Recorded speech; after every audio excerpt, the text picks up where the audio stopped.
Hello everyone, मेरा नाम अनिल कुमार सिंह है। मैं विश्व भारती कोचिंग संस्थान का संचालक हूँ। ये संस्थान वर्ष 2001 में रांची में स्थापित की गई थी।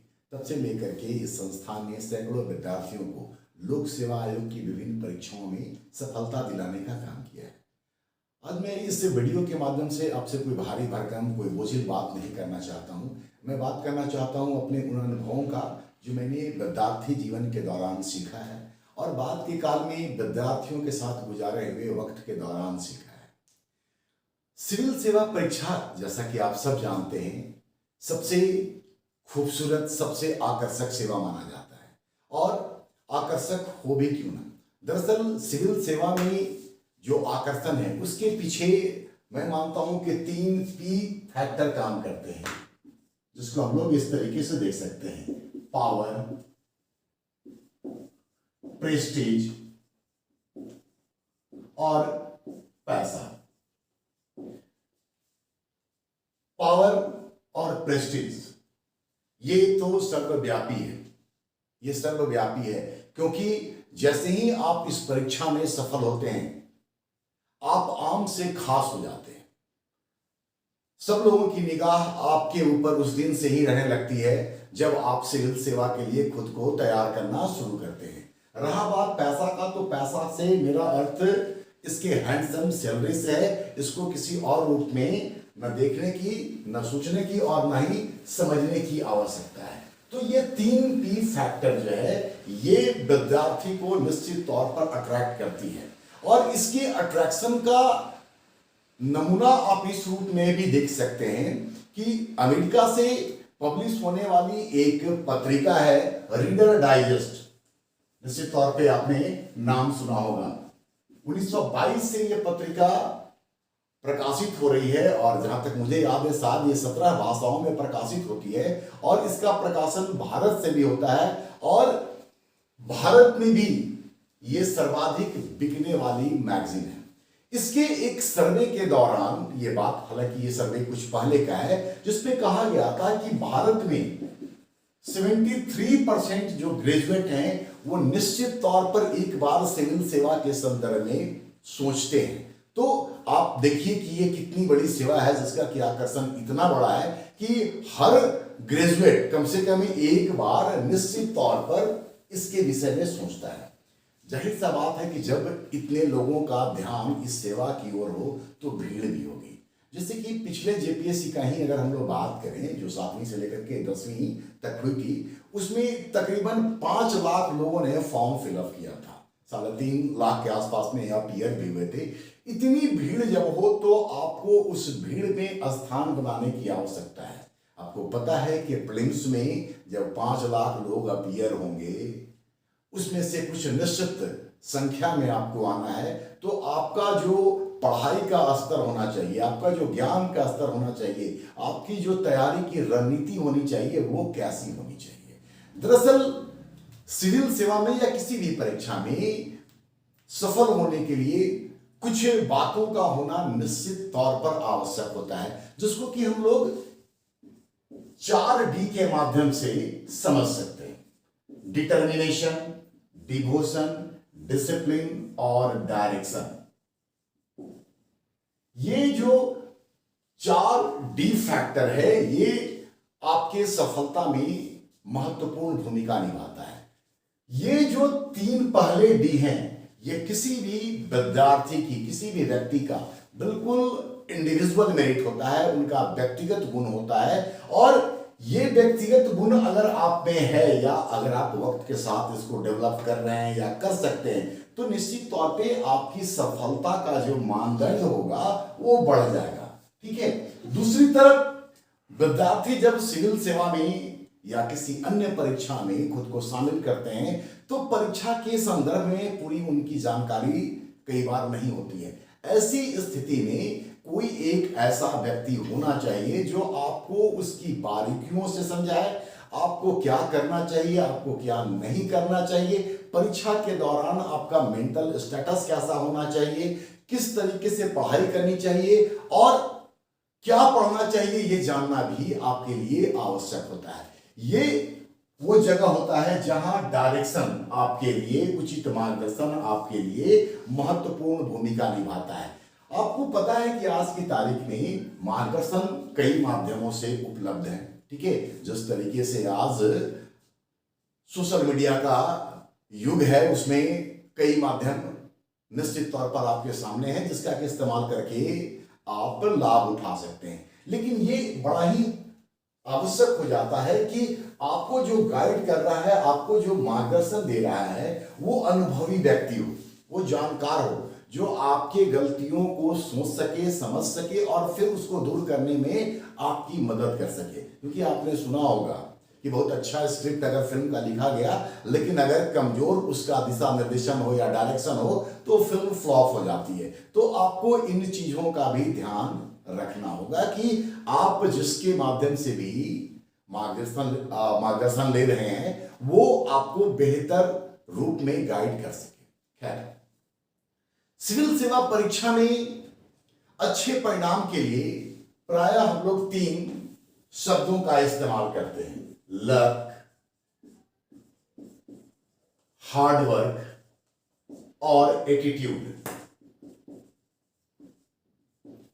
लक, हार्ड वर्क और एटीट्यूड, ये 3 चीजें भी आपको सफल बनाने में अपनी महत्वपूर्ण भूमिका निभाती है। लक, हार्ड वर्क और एटीट्यूड। एटीट्यूड का मतलब आपकी मनोवृत्ति। हम लोग पहले इसी पर बात करें। आपकी मनोवृत्ति हमेशा सकारात्मक होनी चाहिए। आपका जो सोच होना चाहिए वो बिल्कुल पॉजिटिव होना चाहिए। ठीक है, पहले तो आपके दिमाग में ये बातें आनी चाहिए कि आप इस काम को अंजाम दे सकते हो, आप जिस सपने को देख रहे हो उसको पूरा करने की आप में क्षमता है, आप कर सकते हो। अगर ये जज्बा आप में नहीं है, ये मनोवृत्ति आप में नहीं है, तो निश्चित तौर पर आपकी सफलता पर हमेशा प्रश्न चिन्ह लगा रहेगा। ठीक है, तो आपका सोच जो हो वो सकारात्मक हो और ऐसी चीजें, इन चीजों के लिए आपके जो आसपास का वातावरण हो, आपके जो साथी हो, ठीक है, उनका सोच भी सकारात्मक होना चाहिए। ऐसा नहीं कि आपको भटका दें, आपको डेमोलाइज करें कि यार कहाँ जेपीएससी में लगे हुए हो, सिविल सर्विसेज आसान नहीं है, तुमसे नहीं हो पाएगा। इस तरह का जो नेगेटिव मानसिकता होता है, इन चीजों से खुद को दूर रखने का प्रयास करें। देखिए, मेहनत का तो कोई विकल्प होता नहीं है। हार्ड वर्क तो किसी भी काम को सफल बनाने के लिए निश्चित तौर पर आवश्यक होता ही होता है। हार्ड वर्क तो आवश्यक है, लेकिन हार्ड वर्क करने के क्रम में ये आपको पता होना चाहिए कि आपका जो काम का दिशा है वो सही है या नहीं है। और यहां पर भी आपके जो डायरेक्टर होते हैं, आपको जो मार्गदर्शन देने वाला व्यक्ति होता है, उसकी भूमिका अत्यंत ही महत्वपूर्ण हो जाती है। बिना मेहनत के तो कोई भी चीज हासिल हो ही नहीं सकता है। तो मेहनत और आपकी मनोवृत्ति, ये दोनों बड़ा ही सकारात्मक भूमिका निभाता है। और लक, लक ये तीसरा फैक्टर है। कैसे तीसरा फैक्टर है? जो मैनेजमेंट गुरु हैं वो LUCK, इनको अल्फाबेटिकल ऑर्डर में जोड़ करके और इसका रेशियो निकालते हैं आपकी सफलता में 47%, हार्ड वर्क का 98% आता है और एटीट्यूड का आता है 100%। तो लक जो है ये आपकी सफलता में तीसरे स्थान पर भूमिका निभाता है। ये दो जो चीजें हैं, हार्ड वर्क और एटीट्यूड, अल्टीमेटली आपको सफल बनाने में, आपको कामयाबी दिलाने में इनकी भूमिका बड़ा ही महत्वपूर्ण होती है। प्रायः लोग अपनी असफलता का जो ठीकरा होता है वो अपने किस्मत के ऊपर फोड़ देते हैं। किस्मत में नहीं था तो नहीं हुआ। देखिए, किस्मत और भाग्य के भरोसे बैठ करके अगर सफलता की उम्मीद की जाए तो निश्चित तौर पर यह बेईमानी होगा। आप इतिहास पढ़े होंगे, उसमें शेरशाह जब एक मामूली सिपाही के तौर पर वो मुगल सेना में काम कर रहा होता है, उस दौरान उसने कहा था कि अगर भाग्य ने मेरा साथ दिया और सौभाग्य मेरा मित्र रहा तो मैं एक दिन मुगलों को हिंदुस्तान से खदेड़ कर रहूंगा।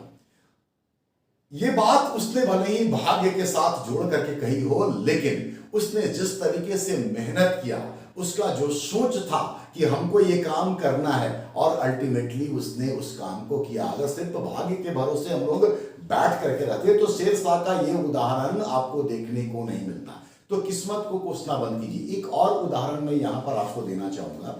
जैसे वर्तमान हमारे जो राष्ट्रपति हैं श्रीमती द्रौपदी मुर्मू, उनके जीवन के विषय में आप सबको पता है। उन्होंने अपने पति को खोया, अपने पुत्रों को खोया, लेकिन उन्होंने लड़ना जारी रखा।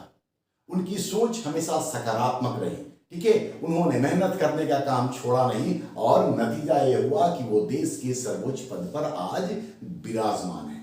तो खैर, इन बातों के माध्यम से हम सिर्फ आपको ये बताना चाह रहे थे कि आपकी मनोदशा क्या होनी चाहिए, आपका सोच किस दिशा में होना चाहिए, ठीक है। अगर आप खुद पर यकीन करते हैं, सकारात्मक सोच के साथ सही तरीके से मेहनत करते हैं, तो निश्चित तौर पर आपको सफलता मिलेगा। सफलता का कोई शॉर्टकट मेथड नहीं है। कहते हैं ना, शॉर्टकट में कट्स योर लाइफ शॉर्ट।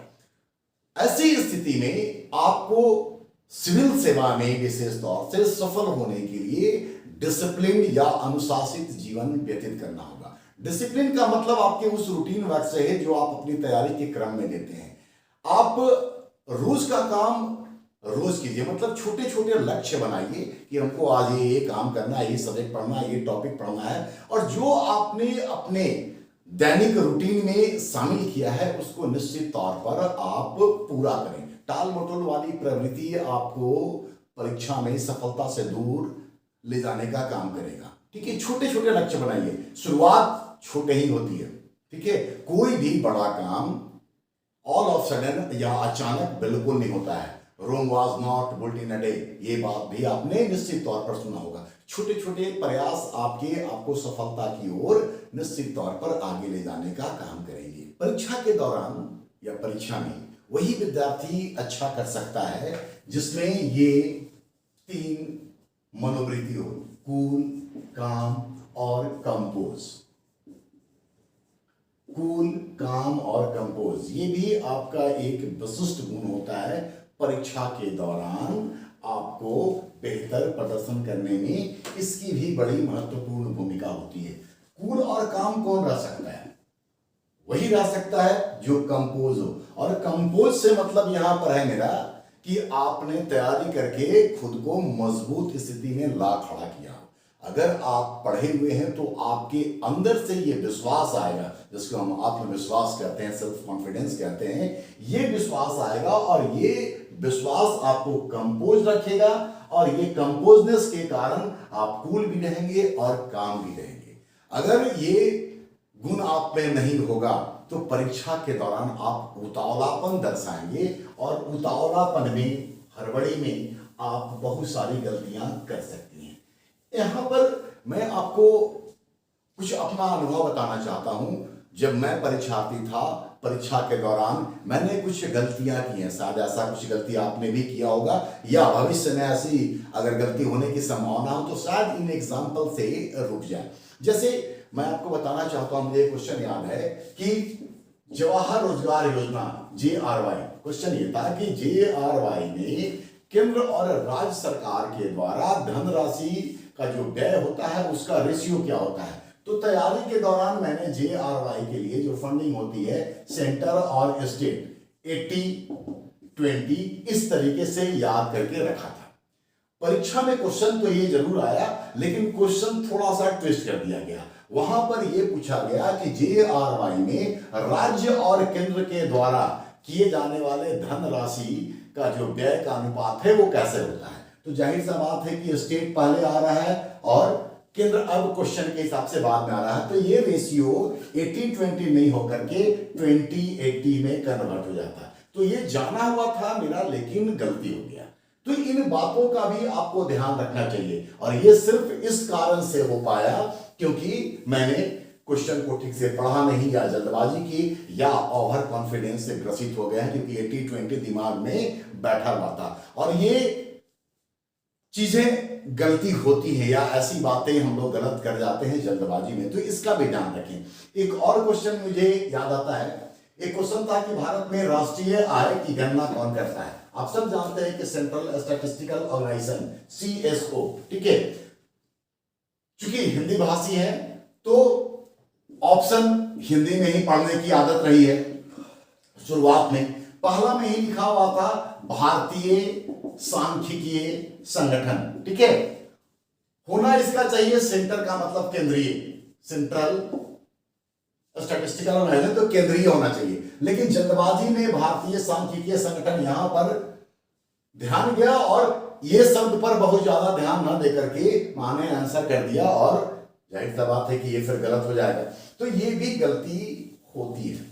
इसके अलावा जब हम लोग पढ़ाई शुरू करते हैं तो शुरुआत में जो भी किताब, जो भी मैगजीन आप उठाएं, निश्चित तौर पर वो किताबें, वो मैगजीन्स आपके ऑथेंटिक होने चाहिए। क्योंकि अगर शुरुआत में आपने गलत इंफॉर्मेशन पढ़ लिया तो वो आपको लंबे समय तक या लाइफ टाइम याद रखता है, और वो गलती आप फिर दोहरा लेते हैं। जैसे एक क्वेश्चन और जो हम 2 बार मेरे सामने आया है अलग अलग परीक्षाओं में, और दोनों बार मैंने उसको गलत किया है। क्वेश्चन ये था कि जहांगीर ने किसे 400 का मनसब प्रदान किया था। जहांगीर ने किसे 400 का मनसब प्रदान किया था, ठीक है। आंसर इसका है कैप्टन हॉकिंस। आज की तारीख में इसका वास्तविक आंसर कैप्टन हॉकिंस है, लेकिन मैंने जहां पहली बार इसको पढ़ा वहां पे लिखा हुआ था टॉमस रो, और ये दिमाग में मेरा था। 2 बार क्वेश्चन मेरे सामने आया और मैंने दोनों बार गलती कर दी। तो पहला बार जो आप पढ़ें वो सही पढ़ें। किसी भी बाजार में सैकड़ों की संख्या में किताबें उपलब्ध हैं, लेकिन किताब आपका ऑथेंटिक होना चाहिए, ये अत्यंत आवश्यक है। खैर, ये छोटी छोटी गलतियों को आप दिमाग में रखें। इसके अलावा मैंने ये भी अनुभव किया है कि परीक्षा के दौरान अगर आप कूल रहते हैं, वक्त के साथ अपनी असफलताओं से सीख करके कूलनेस भी आया, दिमाग भी चलने लगा। एक क्वेश्चन और मुझे याद आता है जिसको कि मैंने सही किया था। क्वेश्चन ये था, सीधा तौर पर मुझे वो क्वेश्चन नहीं पता था, लेकिन पढ़ करके चूंकि वो पढ़ा हुआ था, थोड़ा सा दिमाग लगाया तो क्वेश्चन पकड़ा गया। क्वेश्चन ये था कि सिडनी बुराड ने, ज्योग्राफर हैं ये, सिडनी बुराड ने नदी घाटियों के आधार पर हिमालय का जो विभाजन किया है उसमें कौन सी नदी शामिल नहीं है, कुछ ऐसे ही क्वेश्चन था, ठीक है। तो मैंने पढ़ाई के दौरान जो नोट्स बनाया था उसको इस तरीके से बना रखा था। पी मतलब पंजाब हिमालय, के मतलब कुमायूं, एन मतलब नेपाल और ए मतलब असम हिमालय। ये जो डिवीजन नदी घाटी के आधार पर है ये सिडनी बुराड का किया हुआ है, ठीक है। तो पंजाब हिमालय, सिंधु, सतलज, फिर ये सतलज यहां सतलज, फिर काली, काली यहां, फिर काली, तिस्ता, और फिर तिस्ता और ब्रह्मपुत्र। ये इसका मैंने खाका तैयार रखा था कि पंजाब हिमालय सिंधु और सतलज के बीच में है, कुमायूं सतलज काली के बीच में है, नेपाल काली और तिस्ता के बीच में, और असम हिमालय तिस्ता और ब्रह्मपुत्र के बीच में है।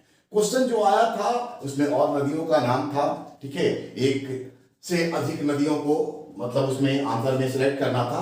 वैसी स्थिति में सीधे नहीं आता, तो फिर ये चीज मेरे दिमाग में आया और मैंने देखा कि कौन कौन सी नदियां इसमें शामिल थी। जो नहीं था मैंने उसको फिर एलिमिनेट कर दिया। तो एग्जामिनेशन के दौरान अगर आपका पढ़ा हुआ है तो आप रीजनिंग लगाने की स्थिति में भी आते हैं, ठीक है। तो इस तरीके से भी क्वेश्चन सॉल्व हो जाते हैं। परीक्षा में जैसा कि मैंने शुरुआत में आपसे कहा था कि ये सबसे अट्रैक्शन का जॉब है। विद्यार्थियों की चाहत निश्चित तौर पर होती है कि एक बार लोक सेवा की परीक्षा में खुद को शामिल किया जाए। कई सारे विद्यार्थी गंभीर होते हैं, कई सारे बस ऐसे ही फॉर्म फिलअप करके और ट्राई करने वाली स्थिति में होते हैं। मैं ये मान के चल रहा हूं कि आप उन विद्यार्थियों में से नहीं हैं। आप गंभीर विद्यार्थी हैं, और गंभीर विद्यार्थी कभी भी आसानी से इस जॉब को नहीं लेता है। परीक्षा की तैयारी के दौरान कभी भी हल्के से इन बातों को नहीं लेता है। कई सारे लोग होते हैं जो बड़ी आसानी से ये मान लेते हैं कि नहीं कुछ भी नहीं है, थोड़ा सा ज्ञान अर्जित कर लिया और जेपीएससी निकल जाएगा। ऐसा कुछ नहीं है, आपको मेहनत करना होगा।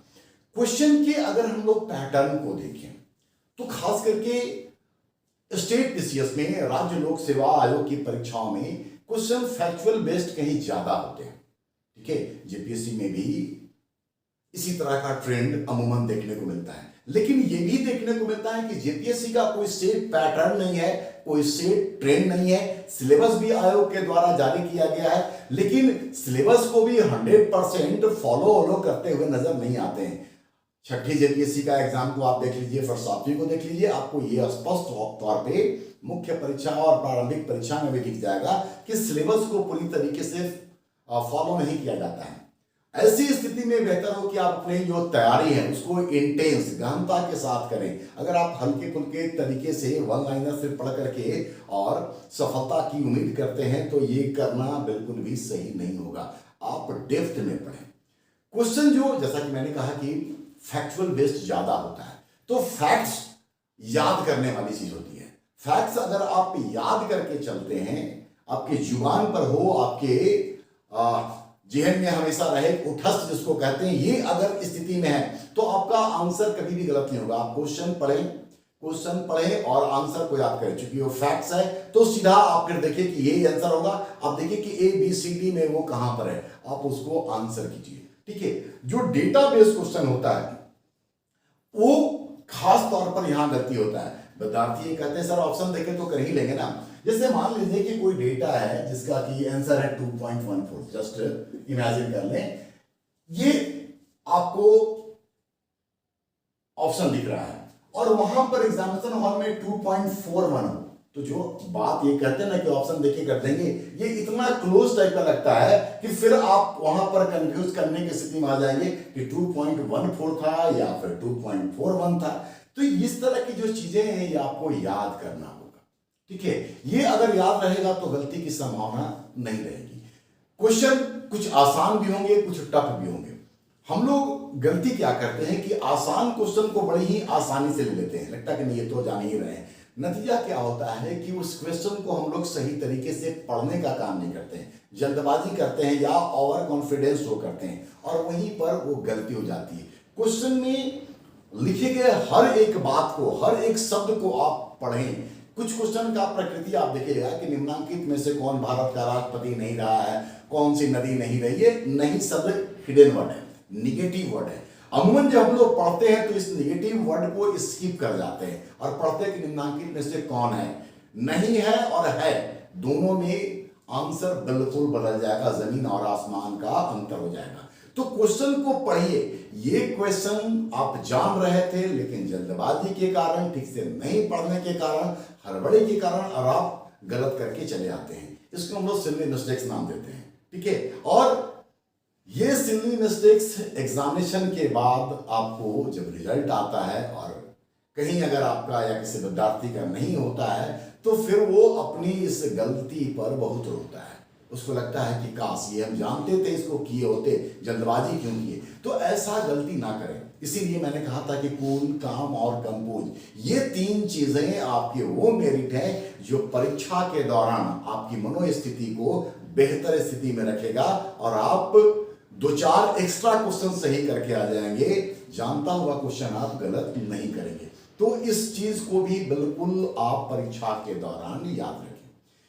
क्वेश्चन का ट्रेंड डे बाय डे बदल रहा है, कंपटीशन लगातार टफ हो रहा है, नंबर ऑफ स्टूडेंट लगातार बढ़ रहे हैं, तो नेक टू नेक फाइट वाली स्थिति है। तो जाना हुआ क्वेश्चन आपका किसी भी सूरत में गलत नहीं होना चाहिए। ठीक है, प्रीलिम्स में मेरा यह मानना है कि वही विद्यार्थी अच्छा कर सकता है जो आसान सवालों को गलत ना करे, क्योंकि अगर आप आसान सवाल गलत कर रहे हैं तो अन्य लोग गलत नहीं करेंगे, ये निश्चित तौर पर आप मान लें।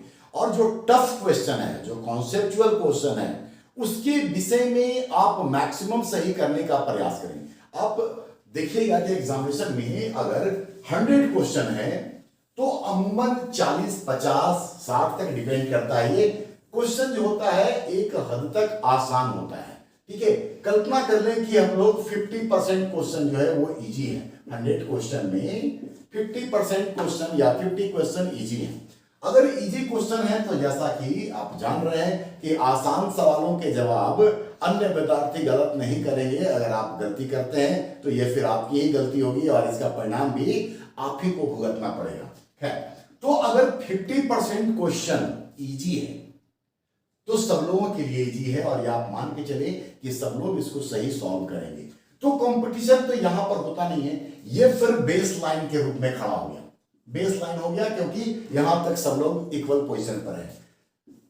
यहां से ऊपर आप जितना जाएंगे, जैसे कि आप पिछली बार का जेपीएससी, जहां तक मुझे याद है शायद 124 में जनरल का कट ऑफ गया था प्रीलिम्स में, ठीक है। तो अब आप यहां से ऊपर जैसे जैसे बढ़ते हैं आगे, आप कंपटीशन में बने रहते हैं, और जैसे जैसे यहां से आपका मार्क्स कम होता जाएगा, आप कंपटीशन से बाहर होते चले जाएंगे, ठीक है। तो यहां वाला जो पार्ट है, जिसको टफ पार्ट हम लोग कहते हैं, यहां पर आप मैक्सिमम सॉल्व करने का प्रयास करें। पढ़ाई के दौरान ये बहुत जरूरी है कि सिर्फ आप पढ़े नहीं, पढ़ने के बाद उसको सोचें, उस पर विचार करें, मंथन करें, आंख बंद करें और 10 मिनट सोचें कि आपने क्या कुछ पढ़ा है, उसके आसपास के चीजों को समझने का प्रयास कीजिए। जैसे कि कुछ क्वेश्चन ऐसा भी हो, जैसे नगरीकरण पे क्वेश्चन आपके सिलेबस में शामिल है, नगरीकरण पे क्वेश्चन, तो कुछ तो सामान्य क्वेश्चन है जो फैक्चुअल है, जो डेटाबेस है कि भारत में सर्वाधिक नगरीकरण कहां है, सबसे कम नगरीकृत राज्य कौन सा है, ऐसे क्वेश्चन, ठीक है। नगर की परिभाषा क्या है, नगर की शर्तें क्या है।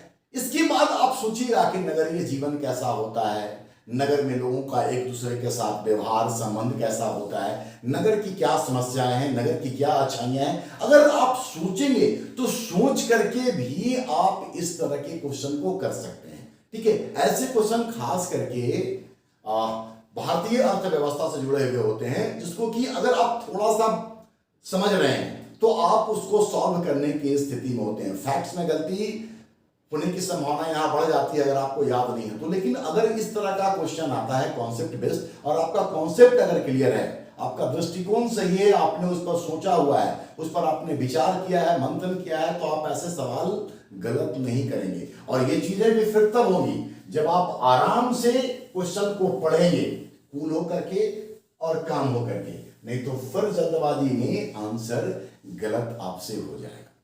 क्वेश्चन का एक ट्रेंड ये भी होता है कि निम्नलिखित में से कौन कौन सा होगा, मतलब कि एक से ज्यादा आंसर सही होते हैं, ठीक है। एक से ज्यादा ऑप्शन आपका आंसर में आएगा, 1 2 2 3 1 2 3 सभी लाइकवाइज। तो ऐसे सवालों के लिए आपको जाहिर सा बात है कि इसका आंसर एक से ज्यादा हो रहा है, तो आप इसका आंसर सही तभी कर पाएंगे जब आप गहराई से पढ़े हुए हो।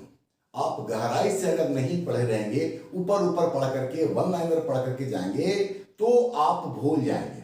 तो जब सब्जेक्ट उठाइए तो पूरा गहराई के साथ पढ़िए, उसके विषय में पूरी जानकारी हासिल कीजिए, ठीक है। कोई टॉपिक उठाएं, आप उसको पूरा पढ़ें, फिर सोचें। अगर ये काम करेंगे तो आप ज्यादा क्वेश्चन सही करने की स्थिति में होंगे। मैं अपनी बात को बहुत ज्यादा लंबा करना नहीं चाह रहा हूं। एक बात और बताना चाहूंगा आपसे कि दर्जनों किताब पढ़ने से बेहतर ये होगा कि आप कुछ एक ऑथेंटिक किताबों को पढ़ें, और अगर ये भी संभव हो कि आप बोल के पढ़ सकें तो आप बोल करके पढ़िए। बोल करके पढ़िएगा तो आपका कंसंट्रेशन लेवल जो है वो ऊपर जाएगा। वैदिक काल में रटंत विद्या चलती थी, और इस कदर से विद्यार्थी उसको मेमोराइज करके रखते थे कि बाद के काल तक फिर उसका करेक्शन और संकलन होता रहा। तो बोल करके पढ़िए, अच्छी किताबों को पढ़िए। 10 किताब 12 किताब पढ़ने से बेहतर है कि 1-2 किताब को पढ़ें, लेकिन उसको बार बार पढ़ने का प्रयास करें। देखिए, परीक्षा में सफल होने के लिए, जैसा कि मैंने आपको पहले बताया, आपका मानसिक स्थिति बिल्कुल संतुलित होना चाहिए। संतुलित का मतलब यह है कि अनुशासित जीवन होना चाहिए। आप अपने लक्ष्य पर केंद्रित रहें, नकारात्मक बातों और विचारों से दूर रहें। अपने आसपास के लोग जो हों वह ऐसे हों जो आपको मोटिवेट करने वाले हों। आपके जो साथी हों वो आपको उस दौर में प्रमोट करें जब आप किसी न किसी कारण से खुद को थोड़ा सा मतलब लो फील कर रहे हो, उस वक्त आपको ऊपर उठाने की स्थिति में हो। डरिएगा बिल्कुल भी नहीं। पास करने वाले जो विद्यार्थी हैं वो आपसे अलग बिल्कुल भी नहीं होते हैं, ठीक है। तो आप भी उनमें शामिल हो सकते हैं। सिर्फ मेहनत जारी रखिए, अपने वक्त का जो कीमत है उसको पहचानिए। अभी वैकेंसी आई नहीं है, नोटिफिकेशन आया नहीं है, तो सिर्फ उसका इंतजार मत करते रहिए, बल्कि उसके लिए खुद को तैयार करके रखिए, सो दैट कि जब कल की तारीख में नोटिफिकेशन आ जाए तो आप पैनिक कंडीशन में ना आए, पैनिक सिचुएशन में नहीं पड़े। जब आप प्रारंभिक परीक्षा का एग्जाम खत्म कर लें तो आपके मन में ये भय नहीं होनी चाहिए कि पता नहीं मेरा होगा कि नहीं होगा। आप अपनी तैयारी के लेवल को इतना उठा कर रखिए, इतना आप में कॉन्फिडेंस होना चाहिए कि आपने जो आंसर किया है वो निश्चित तौर पर आपको मेंस के परीक्षा में शामिल होने के लिए एलिजिबिलिटी प्रदान करेगा। अगर इतना काम आप करते हैं तो निश्चित तौर पर फिर आगे भी बेहतर होगा। चलिए, मैं आज अपनी बातों को यहीं पे समाप्त कर रहा हूं। अगले वीडियो में मैं आपको जेपीएससी के प्रारंभिक परीक्षा के सिलेबस के संदर्भ में बताऊंगा और कुछ और ज़रूरी बातें जो शायद इस वीडियो में मैं नहीं बोल पाया या भूल गया, उन बातों को भी हम अगले वीडियो में शामिल करेंगे। चलिए, आप लोग स्वस्थ रहिए और पढ़ते रहिए। धन्यवाद।